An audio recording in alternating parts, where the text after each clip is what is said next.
Medical racism? If you're sick, you're sick. What does race have to do with that? Racism has everything to do with how people are treated in the healthcare system. But my doctor isn't racist. Why should I care? Because your doctor isn't the entire healthcare system. Medical racism refers to systemic biases and discriminatory practices that impact the healthcare of minoritized communities. A study showed that 50% of medical students and residents had false beliefs about biological differences between Black and white patients. False beliefs like Black people's skin is thicker, Black people's blood coagulates more quickly, or that Black people have less nerve endings. Those who believed this provided less accurate care to Black patients. Medical racism has deadly consequences, including high Black maternal mortality rates. Black women are 3 times more likely to die during childbirth. In some places, as high as 7 times. And there are literally medical equations that treat Black people differently. There's an equation that assumed that all Black patients had better kidney functioning than any other race. All because of the false belief that all Black patients have higher muscle mass, a lie that justified slavery. It's wrong, it's racist, and it made it harder for Black patients to get kidney transplants. That equation finally changed only in 2021. You don't have to be a doctor or a medical student to care about this. Information about medical racism can save lives. Hi guys, welcome back to our channel. In case you're new here, my name is Maren and I'm Maureen. So in today's episode, it's going to be a bit sensitive, especially because some of you in the audience might have gone through the same situation as you're about to hear today, right? And in today's episode, we're going to be listening to some Black women and men who are narrating their experiences with the healthcare in America, and some have even lost their loved ones due to medical negligence from especially their palm-colored caregivers. Right, and guys, this is where we talk about the systemic racism in healthcare system, yeah? And what it means for a Black person to come out and say they're more likely to lose their lives when they go to the hospital and they find that it's being run or they're being attended to by a palm-colored people. And this is in comparison to their counterparts who are palm-colored when they go to deliver or get services in a hospital. Right, guys, before we start, I just want to remind you the history of medical research in America and the time of slavery and how Black people were used as a pivotal part of the discoveries and the milestones they've made in the medical industry. So having this in mind, guys, let's just watch this video and then we come back and talk about it. But before we go on, I just want to remind you that this is triggering. It might trigger somebody and it can be emotionally draining. So let's watch this video and then we come back and talk about it. Let us know what you think about this episode in the comment section. Also consider subscribing if it's your first time here. Let's watch. It's very important and I don't hear it being talked about. Black fathers specifically, if you can, as much as you can, if your wife or spouse is pregnant, go to the doctors with her as much as possible. It's very vital that they just see you there so they don't treat her like crap. I have 3 kids. And on the second, I'm not exaggerating. They tried to kill my wife. And because I was there to advocate for her and pray for her and tell them that they're not taking my wife away, they had to get their act together. But these doctors out here, especially the ones that don't look like us, they trying to take our women from us and our babies. So as much as you can, go to the doctor with your lady when she's pregnant. So I come across this tweet where this white MD is talking about how social workers, nurses, therapists can write down rude behavior for a physician to see it. And my mutual Imani brings up a good point of how Black people are typically seen as rude and combative in medical settings. And I figured I'm gonna take this time to tell a story, but not my story, my older sister's story. So my older sister was denied from the heart transplant list twice. 27-year-old Black woman with 2 kids, denied twice due to non-compliance. Now the non-compliance in question included not always liking to eat that nasty ass hospital food, missing medication because nurses would forget to wake her up, and then having anxiety panic attacks that were deemed as aggressive and rude to staff. She died about 2 months after she was denied the second time on the transplant list. It's been 7 years since that she passed, and it is still ingrained in my head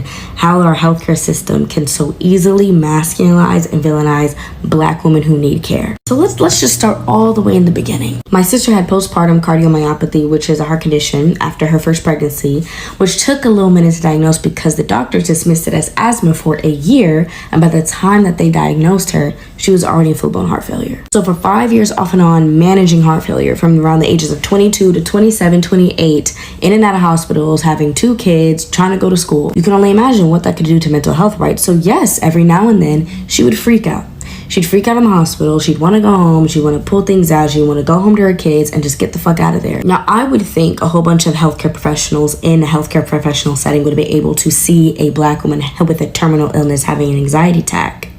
But no, that was often written down as aggressive noncompliance. One time, me and our dad were in the hospital room with her, and she was in such a great mood, which by this point in time was very rare. Laughing, having a good time. A social worker comes in and starts berating her about her supposed mood, berates her about missing medication that morning, even though my sister told her that the only reason she missed it was because she was sleeping and the nurses forgot to wake her up. And after this back and forth for around 10 minutes, the social worker decides that that's when she wants to say, oh, they're also concerned that you're a bit depressed. They're concerned about your mental health. And at this point, my sister's spirit and energy is completely ruined and drained. She's numb. She can no longer answer.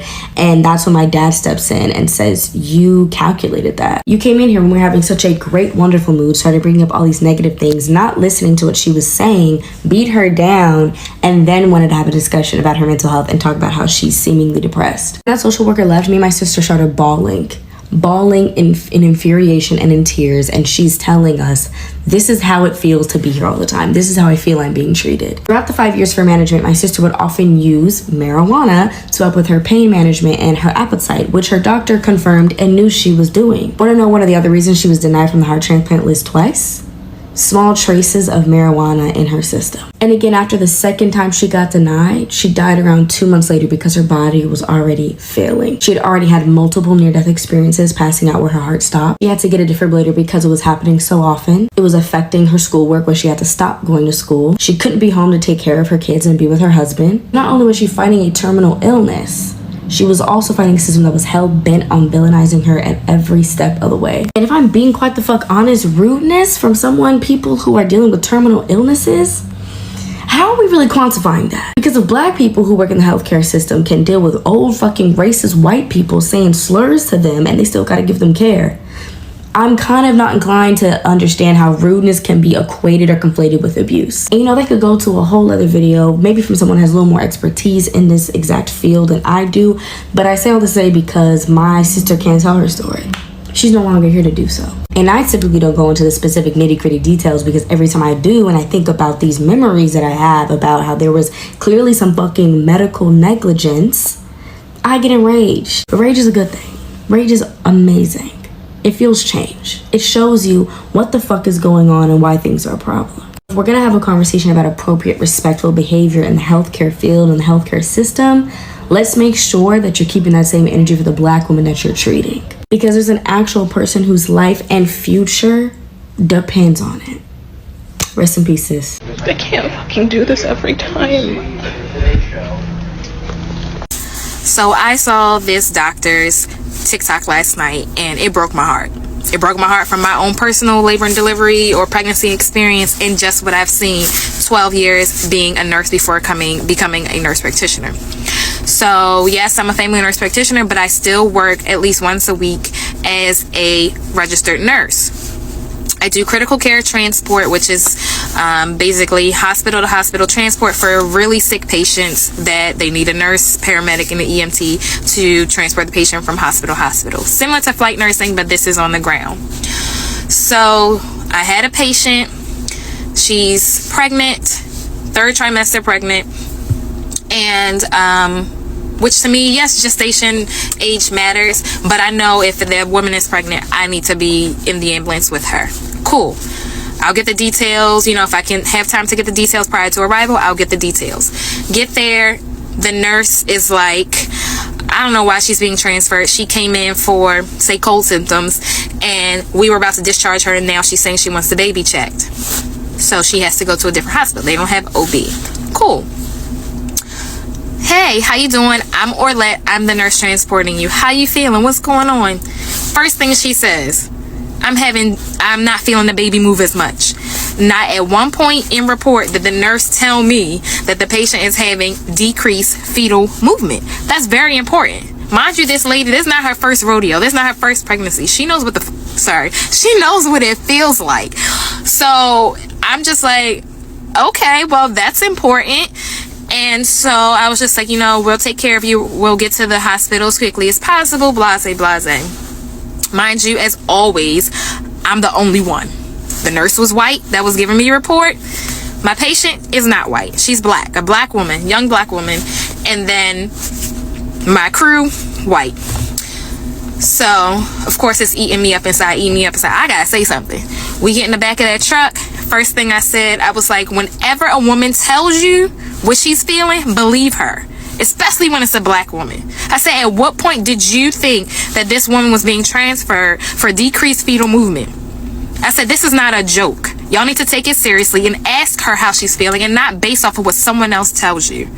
And I gave him the example of Serena Williams. And I said that y'all babies survive. Our babies don't. Or the mothers don't survive. So take her seriously. We're going to treat this like it's an emergent transport, which it was. Not quite a level 1, but it's still emergent. And guess what? They was quiet the whole ride. And I just talked to the patient.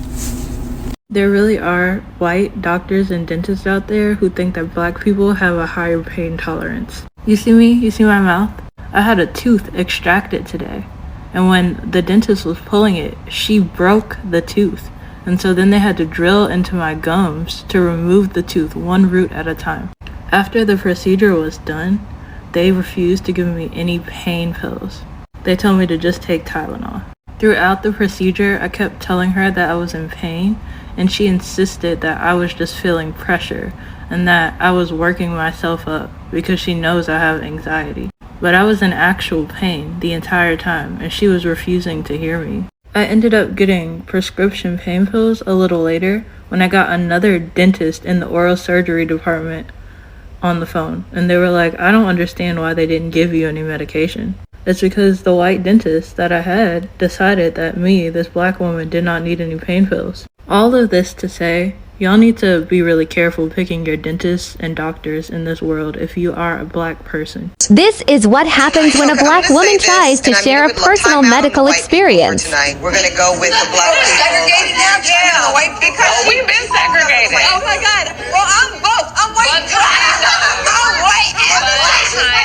Ramon is pulling it. I go both ways. We're gonna hear from the culture. We're going to hear. And we're gonna go to Lenora. What question would you like to answer? Yeah, Lenora.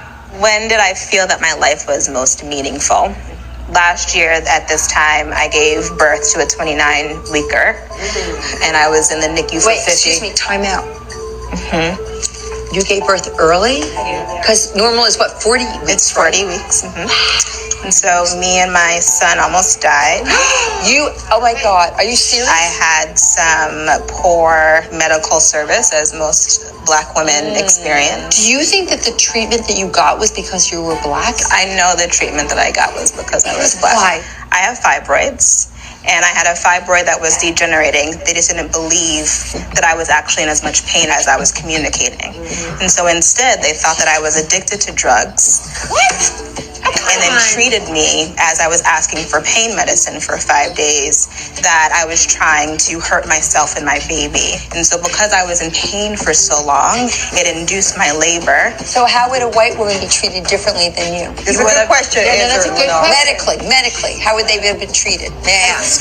Should that have been you? And there is a study that just came out last week that a white woman, you would have gotten the pain medicine during the time frame in which you needed to in order to manage it and get ahead of it, so that would have never happened. Well, let me tell you something. I gave birth to my daughter, and I was major pain, and I had a nurse, and she was black. And I said, I am having so much pain, and she wouldn't believe me. She goes, you're not having pain. I was screaming. I'm like, you, I need painkillers. I mean, I didn't have a second baby because of the pain I had from my birth. And I was a white woman. My doctor didn't take care of my pain. My nurse didn't take care of my pain. That's not how it usually goes, is what she's saying. So I'm just saying, I have pain and no pain attention to my pain. Right, so she's saying that's not how it goes. I'm just saying. So I hear you. I can't fucking do this every time.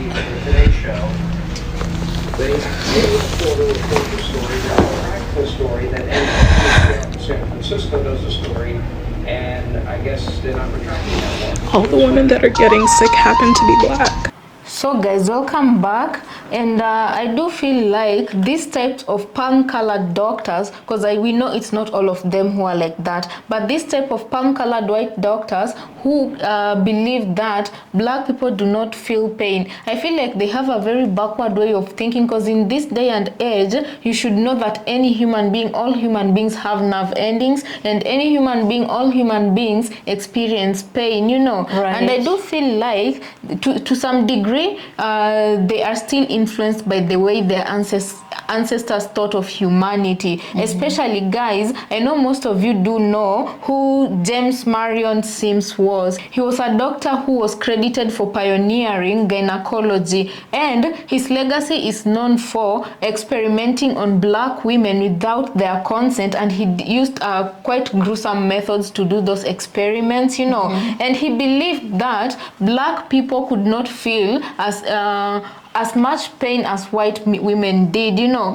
And right now, if you compare the way this person thought, and this was way in the 80s, you know, and if you compare how he thought, and you also compare how these palm-colored people think right now, the ones who treat their black patients like this, I don't feel like there is much difference between him and the doctors right now. Right, I feel like there's no excuse for such behavior, because this is just plain and outright racism. I've got to say this, because I feel like, guys, just picture this: anything that has red blood feels pain. If they can feel the pain of animals, the pain of their dogs, and normally they don't even like their pets to be hurt, why do they look at black people as less than to such an extent where they can afford to deny them pain medications just because they believe black people cannot feel pain? You know, I feel like that mentality is so much engraved to their culture and what their ancestors did, and in one way or another they're still doing harm to the black community by doing such practices, you know. The lady who was explaining how she went to the dentist and she explained her experience, it felt painful just listening to what she was saying, you know. Only for her, you know, palm-colored doctor, and she was a woman, to treat her like that and to invalidate the pain she was feeling, you know. And I'm saying, guys, there's an episode we did about palm-colored women being the biggest enemies of black women, not just black women but black folks in general. And I feel like it's experiences like this that really bring out that statement to be true, because while you could say it's not all of them who are like that, like a big population of them are like that, because these are experiences not just felt by the patients but also the nurses, because there's a lady also there who's talked about how when she goes to take care of her patients, and she's of course a melanated doctor, and they see her, they immediately demand to have, others just bravely demand to have a change of doctor who is, you know, palm-colored like them, but others go on to demand her credentials, you know. Some would tell her, where did you go to school? Do they ask the same questions to the, you know, to the palm-colored nurses? And you know, the funniest thing is, some of these palm-colored medicine pioneers, some of them were in Africa, came to Africa and found African ancestors doing some medical practices, and they literally stole some of these practices, took them to America, started doing it like their own inventions, and right now they feel like they're more educated than the black medical practitioners who are there. You know what I mean? And then, you know, another thing that was said in the video, there was a melanated brother who was advising other brothers that if you have a pregnant wife or just partner in general, make sure you're there every step of the way, so that when the medical team of your wife or any female in your family isn't listening to that woman, you be there as her voice, just so they know that she is not walking that journey alone. And it helps, it gives more chances of her survival and the baby's survival, rather than when she goes into the hospital alone. Right, and this is not the first time I'm hearing this. I feel like this is the second black American guy I've come across who's talking like this and giving experiences and advising that these hospital rooms, they need to walk in so that those doctors can know that their women are not alone in this, you know. And then another point someone mentioned that I feel like was very valid was when they were talking about if it was all about racism and they had the power to do that, black people also who are in medicine field or caregivers would be treating the old palm-colored people who are racist the way white doctors treat black people in America. So what? Because sometimes these old palm-colored people who are being cared for by melanated doctors, sometimes these palm-colored people, they use the N-word to abuse doctors. They spit on doctors, but they're very aggressive. That very aggressive should be used on such them, not on black people, you know, because when a palm-colored woman becomes aggressive because of the pain they're feeling, it is being understood as it's excused. But when a black person does it, they refuse to give them services because they're being difficult. They become labeled with such things as aggressive, such things as being mentally depressed. And guys, I know all of you have felt a point where you are trying to communicate something to a point where you felt frustrated. People, you do become frustrated, and it will make you feel like mentally, like it can be draining, you know, for someone to come and label you, give you names just because they want to have their way with you, and they don't, literally they're allowing their racist feelings to lead. I feel like some people should not get into some industries, especially service industries, where you needed to care for people and you needed to show compassion, you know. Right. And you know, it's not only these palm-colored doctors and caregivers, also just palm-colored people in general, because there's also another sister here who was seated at a dinner table, and she was giving account of when she went to give birth, and she was giving birth earlier than the 40 weeks she was supposed to. She was giving birth at the 29th week, and there was that palm-colored lady who kept trying to invalidate the pain this woman must have been in, trying to white-explain to her that she's the one who didn't shout loud enough, or she's the one who didn't make them understand the urgency of the situation she was in. I feel like palm-colored women will really never ever understand the struggles black women and black America goes through, because they don't, you know, they've never been treated that way. So for them, even if they just cry a little, they cry a little, they get all the attention they need. Because and when black women demand the same, especially when it comes to pain med, not only black women but all black people who go to the hospital, they become labeled as drug addicts, which is quite sad. It's sad because, like, pain meds, I'm quite surprised, to be honest. These are things that we never used to know, but this is quite ugly to realize that I feel like black Americans have to deal with a lot, and it's like they're ever fighting in every corner. They have to put up a fight for them to just be treated like basic humans, you know? And then also,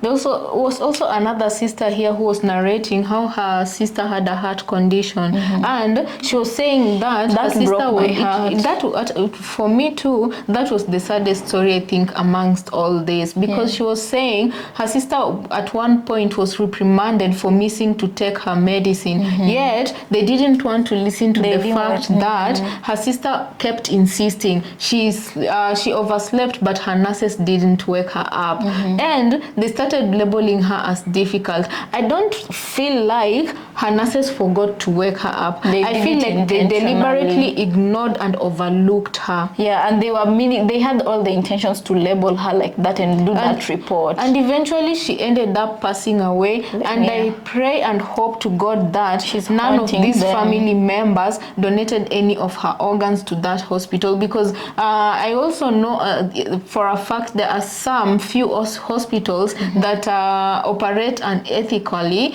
by leaving or letting black people pass away so that they can take their organs, because there's this thing they sign that when you die, automatically your organs are donated to the institution for research.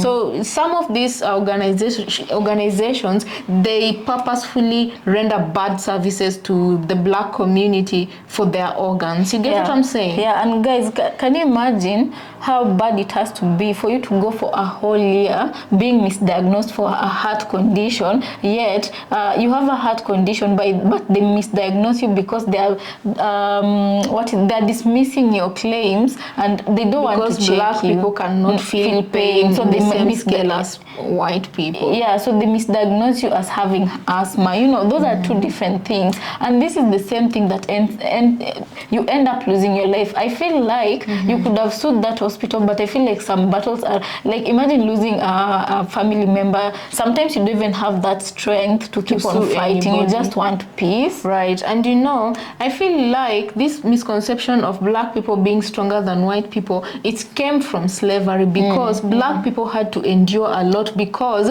if you did let yourself recognize the fact that you are being mistreated, you are being beaten all the time, you're being done this and that, many black people could have given up, you know. So many of them endured these bad mistreatments in order for them to live to see the day they'd be free from their masters. And I feel like because of this, pan-colored people literally took that experience and misunderstood it for black people are pain tolerant, so they deserve to suffer. Yeah, guys, literally, you know, we are all human. As I said, if the color of my blood is red, they don't have, theirs is not blue, the same red color. The only thing that differentiates palm colored from black people is the color of their skin. So why would they go ahead to think that black people have thicker layer of skin compared to them? Why would they think, other than them wanting to excuse the behavior they put on black people, you know? Yeah, because these kinds of people, they really just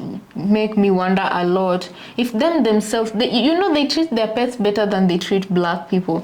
If we have red blood, they have red blood. The animals have red blood. Why would you then assume? Anyway, guys, you know what I'm trying to say. I won't even go there, you know. Guys, let us know what you think about this episode. I think we'll end it there. Let's see you on the next episode. Yeah, consider subscribing if it's your first time here also. We'll see you on the next episode.